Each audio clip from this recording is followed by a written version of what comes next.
Hi everybody, welcome back to my channel. My name is Emily. My favorite makeup today is this. This is from Becca. It's one of the Luminous blushes. This is in the shade Camellia. I may have talked about this one previously. It's this really beautiful, like shimmery pink.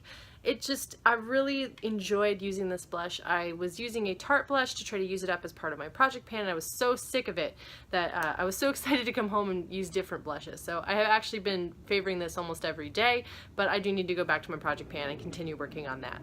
Anyway, on to the video.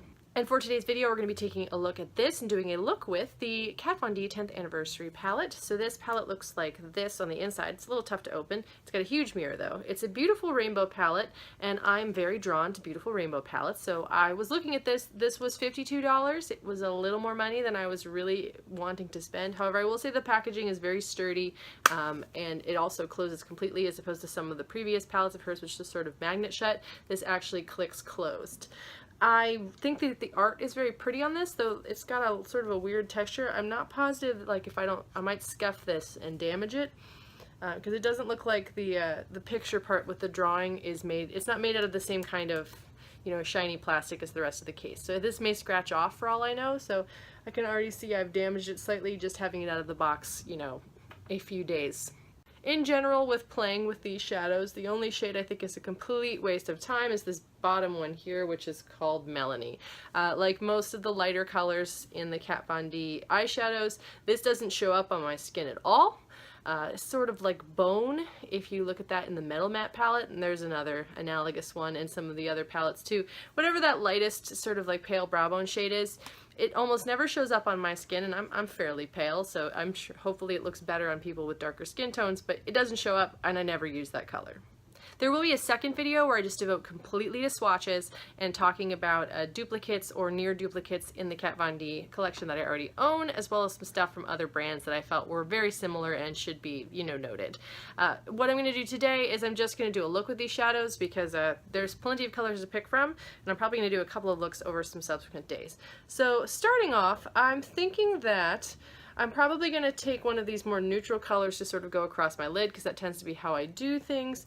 I think what I will probably go with is I'll take this Ashley shade, which is this sort of like orangey one up here, this yellowy orange, and try that across my lid. Apologies in advance, my lighting is being a huge jerk today. It's completely washing me out. And part of it's because I cannot get a backdrop up in here right now. I can't even find my backdrop. It's still packed. So this is what we have to work with. This is what we're going to deal with. So I've started adding that Ashley shade. It's that sort of like nice, like orangey color. It also goes on fairly pigmented. I am building it up a bit, but you know, it actually looks pretty good right off the bat. This one did not particularly swatch well, but most of the mattes in this collection didn't swatch that great. There are a couple of specific outliers which I will talk about as we're doing this look today. There are a couple of different finishes in this palette. There's sort of like a shimmery glittery finish. Those are by far my favorite colors in the palette. I mean, obviously, look at them. They're just beautiful. It's like this beautiful green shade, these two here, this one here, and this gold.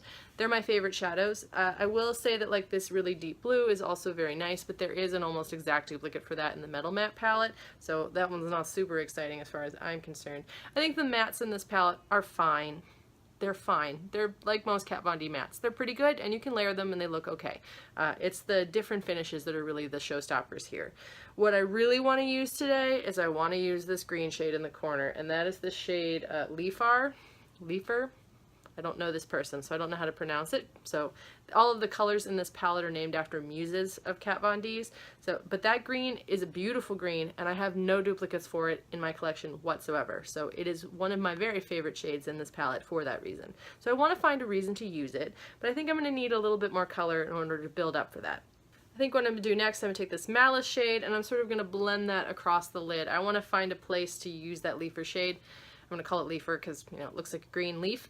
So that's what I'm going to start with first. I'll use that Malice across the lid. The worst part of moving, honestly, is I haven't been able to play with most of my makeup because it was packed up. So it's really nice to actually get to sit down and play with eyeshadow. And I do like this palette. Like, overall, I do think this is a pretty good palette. There's a couple colors I probably won't use very often because they're just not interesting to me or they don't show up. But overall, I do think this is pretty, and I'm happy to have it. Although, can you dupe it with other things? Yeah, you can. So next I want to take this Leafer shade. I want to put that sort of like in the center of my eye and sort of blend it out to the corner. I don't want to make that the inner corner highlight. I want to try something else for that. I'm not positive how pigmented this one's going to go on. This is not one I have played with too much. I've been saving it for the video. but I love it swatching and it just looks so pretty.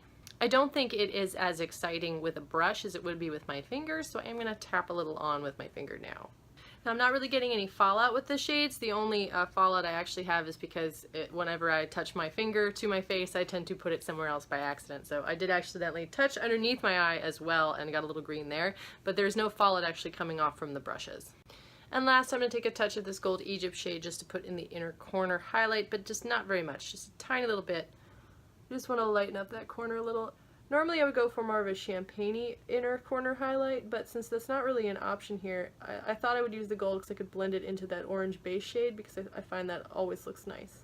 So now I think I'm going to go under the lash line. I'm going to take this Lala shade, this sort of like mossy green color. I wish this would stay open on its own, but it won't. It just slowly closes, but unfortunately this mirror is so big it will blind you. So I can't get too mad about things. You know, having a nice mirror is good. But it is not the most sturdy palette in the sense that the lid does not stay open on its own. Here's my finished look. Overall, I quite like the palette. I think the colors are very pretty. Do I think it is something so unique and groundbreaking that you can't dupe it out somewhere else? No, I don't think that. I think that there's very similar colors in a lot of the other Kat Von D palettes, so if you've collected everything over the years, chances are you have pretty similar stuff. However, there's a couple shades that I think are pretty cool. I really like the Leafer shade. I really like all of the shimmery shades in the palette, to be honest. And I like the mattes. They just don't swatch very well, so if you see bad swatches, they really don't swatch well at all. But overall, I think the palette is good. I think the palette is overpriced. This is a $52 palette. It's barely any bigger than like an Anastasia Beverly Hills palette, and you know, you're only getting 2 more shades. I don't think it should cost another $10 for that. I think this would have been better priced in the low 40s. It's a very small thing. I'm sure she's going to get the price that she's looking for, but I don't think this palette is so special and has so much more shadows that you should be paying that much money for it. I think that the packaging is very pretty, and I do like the fact that this is a travel size palette that has a lot of colors in it, which her last very large palettes with many shades to pick from did not really have that as an option. So for that, that's pretty good. So overall, I do like this palette. I'm not sorry I picked it up. I do wish it was cheaper, and in another video, I'll show you all the swatches so you can see if this is something you need to add to your collection. Anyway, thank you so much for watching. If you're enjoying the content on this channel, please subscribe. If you've got a suggestion for a video, you can put that in the comments down below. I hope you're all having a wonderful evening, and I will see you all soon. Bye!